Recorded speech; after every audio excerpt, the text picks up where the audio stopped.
Hi, this is Suresh.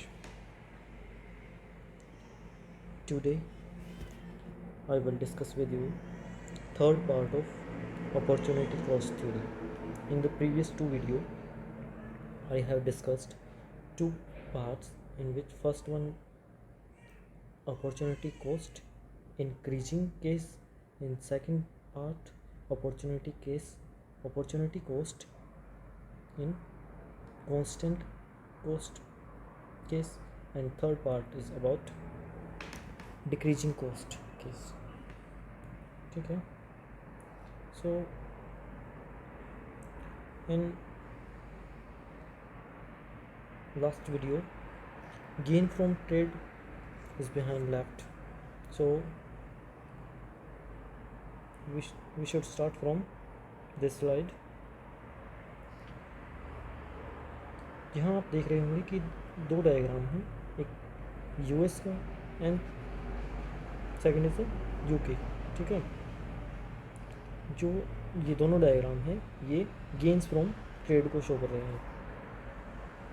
जैसे कि before the trade, in the absence of trade, the United States might choose to produce and consume combination of ए.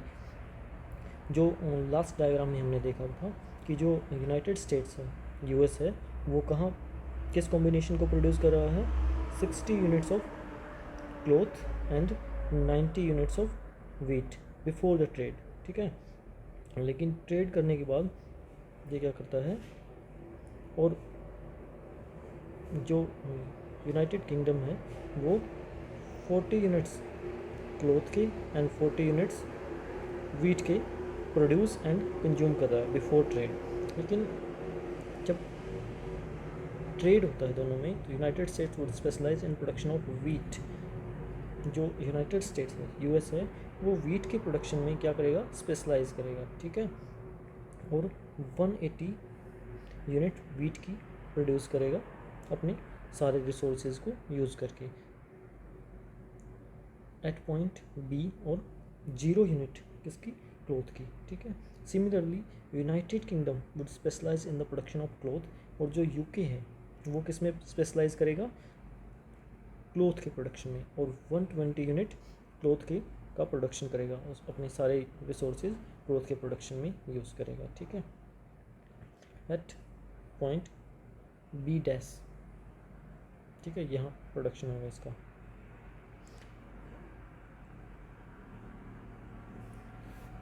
अब बात आती है exchange की, trade की. If United States then exchanges 70 wheat for 70 cloth.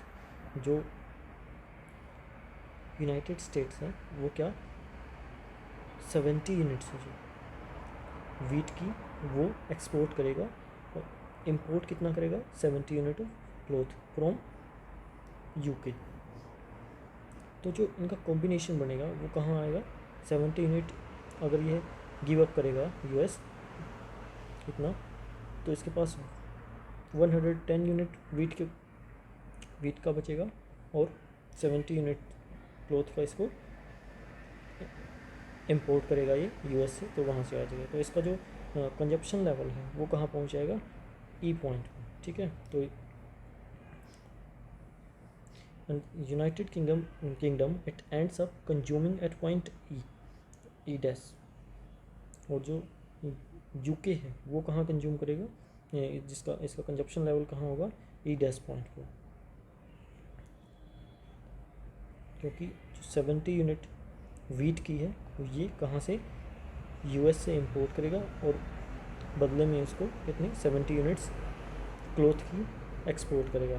तो जो 70 यूनिट्स क्लोथ की वो ये चला गया यूएस के पास, और जो वीट का 70 यूनिट्स था वो आ गया यहाँ यूके के पास. तो अब इसका पहले इसका कंजप्शन लेवल कहाँ था, यूके का before trade, 40 units of wheat and 40 units of cloth.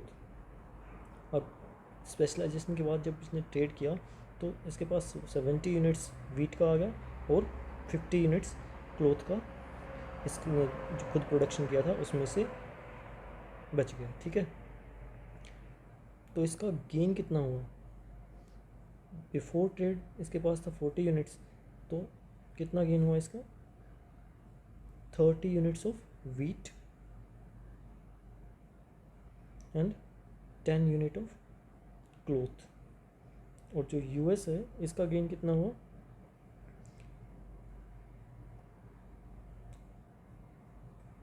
20 units of wheat and 10 units of cloth. ठीक है, तो ये दोनों को गेन होगा। ये लिखा हुआ है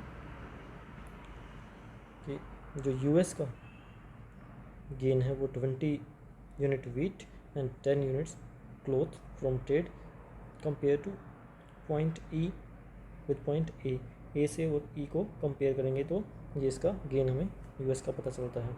और यूके का गेन से जो 30 wheat, ये 30 wheat 40 to 70 तक 30 wheat हो गया एंड 10 क्लोथ, ये हुआ 10 क्लोथ। ठीक है, from point A to E dash, इसको कंपेयर करेंगे तो ये इसका इतना गेन है। ठीक है,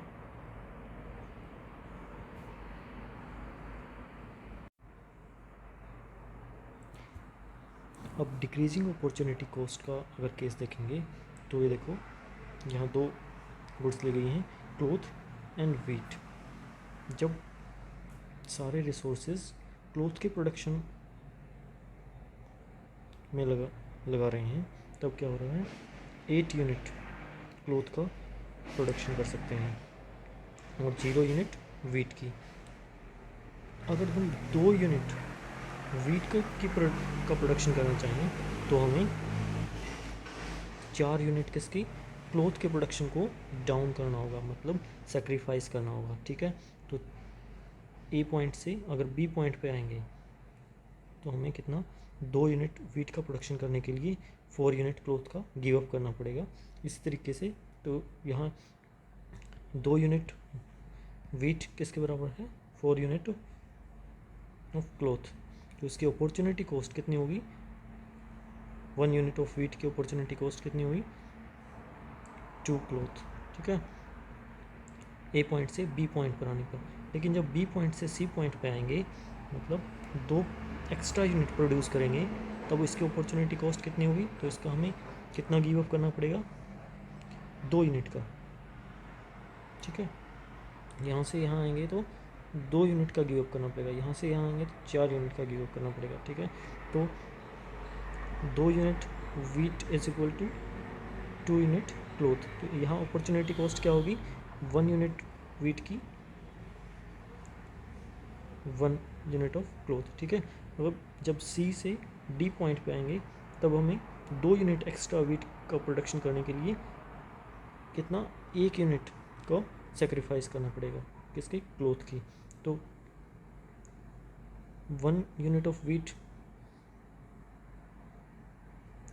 का अपॉर्चुनिटी कॉस्ट इस पॉइंट पे कितना होगा, सी से डी तक आने में 1/2 cloth, because 2 unit extra produce करने के लिए हमें 1 यूनिट क्लोथ का सेक्रीफाइस करना पड़ रहा है। ये क्या है, डिक्रीजिंग, जो कि इनवर्ड है। ठीक है, टू द ओरिजिन, और हम इसको कन्वेक्स भी कह सकते हैं, कन्वेक्स टू द ओरिजिन। क्या है, डिक्रीजिंग अपॉर्चुनिटी कॉस्ट। अब आते हैं इसके मेरिट्स अपॉर्चुनिटी कॉस्ट थ्योरी के। ठीक है, तो इट इज़ सुपीरियर है ये किससे, Ricardian theory of comparative cost से। कैसे, it recognises the existence of many different kinds of productive factors. इसमें बहुत सारे जो प्रोडक्टिव फैक्टर हैं, प्रोडक्शन के जो फैक्टर हैं उनको कंसीडर किया, लेकिन सिंप्लिसिटी के लिए इसने किसको, 2 ही फैक्टर लिए हैं यहाँ। कौन से, लेबर एंड कैपिटल, सिंप्लिसिटी के लिए। लेकिन जो रिकार्डो है उसमें उन्होंने सिर्फ लेबर फैक्टर को ही कंसीडर किया था। जो second opportunity cost theory consider trade under constant, ये इसकी मेन इम्पोर्टेंट थिंग है कि इसने तीनों कॉस्ट को इसमें इंक्लूड किया है, कांस्टेंट को भी, इंक्रीजिंग को भी एंड डिक्रीजिंग कॉस्ट को भी। और जो कंपैरेटिव कॉस्ट थी रिकार्डो की, उसने सिर्फ कांस्टेंट कॉस्ट को ही कंसीडर किया था। ठीक है, it recognise the importance of substitution in production. जो प्रोडक्शन है उसमें उसका सब्सटीट्यूशन कर सकते हैं, एक प्रोडक्ट को सेक्रीफाइस करके दूसरे प्रोडक्ट का प्रोडक्शन कर सकते हैं, ठीक है। It provides simple general equilibrium, और ये क्या प्रोवाइड कराता है, simple general equilibrium model of international trade. तो ये क्या था, merits of opportunity cost theory. अब आते हैं इसकी लिमिटेशन या criticism. It is based on unrealistic assumptions, किसके ऊपर बेस्ड है ये, बहुत सारी जो अनरियलिस्टिक अजम्पन्स हैं उसके ऊपर। It fails to measure real cost, ये किसको मेजर करने में फेल हुआ है, रियल कॉस्ट है, इन टर्म्स ऑफ सेक्रीफाइस और डिसयूटिलिटीज़, ठीक है। Ignore the changes in factor supply, ये एज्यूम करा कि जो फैक्टर्स हैं उनकी सप्लाई फिक्स्ड है, लेकिन इसने इग्नोर किया है चेंजेस इन फैक्टर सप्लाई, जो फैक्टर ऑफ प्रोडक्शन है उसकी सप्लाई इंक्रीज डिक्रीज कम हो सकती है, उसको इसने इग्नोर किया, ठीक है। Fail to take into account the preference for leisure vis a vis income, इसने जो जैसे जैसे इनकम इंक्रीज़ करती है तो लोग काम करने की बजाय आराम को प्रेफर करते हैं, उसको भी इसने कंसीडर नहीं किया है, इसलिए ये इसका को क्रिटिसाइज़ किया गया है। अब आता है इसका conclusion. The opportunity cost theory of Haberler is a refinement of the Ricardian theory, किसका रिफाइन किया है इसने, रिकार्डो की जो थ्योरी थी कंपैरेटिव कॉस्ट, उसको रिफाइन करके आगे एक्सटेंड किया है। As far as basis of international specialisation and trade is concern, the logic behind comparative cost approach and the opportunity cost is same. लेकिन जो इनके बीच का इन दोनों के बीच जो मेन बात है वो दोनों की सेम है। Paul Samuelson who has highly appreciated the comparative cost theory, जो पॉल सैमुएल्सन थे नोबेल प्राइज़ विनर, उन्होंने कंपैरेटिव कॉस्ट थ्योरी को अप्रिशिएट किया है। Makes the following observation about Haberler theory, उन्होंने हैबरलर थ्योरी के बारे में लिखा है कि the opportunity cost approach is more fertile, यह ज़्यादा फर्टाइल है, because it can be readily extended into a general equilibrium system. क्यों है ये ज़्यादा फर्टाइल, क्यों ज़्यादा लाभदायक है, क्यों ज़्यादा इंपॉर्टेंट है, क्योंकि इसने जो जनरल इक्विलिब्रियम सिस्टम है उसको एक्सटेंड किया है। If therefore not surprising that the opportunity cost approach had gain more and more popularity and it used even bye even who in principle attack it. और उन्होंने यहाँ तक लिख दिया है कि इससे जो अपॉर्चुनिटी कॉस्ट अप्रोच है यह ज़्यादा से ज़्यादा पॉपुलर होती गई है, और जो भी इस पर अटैक करता है, मतलब इसको क्रिटिसाइज़ करता है, एक्चुअल में वो इसको यूज कर रहा होता है। That's all. It's about opportunity cost theory. It was the last third part. Thank you.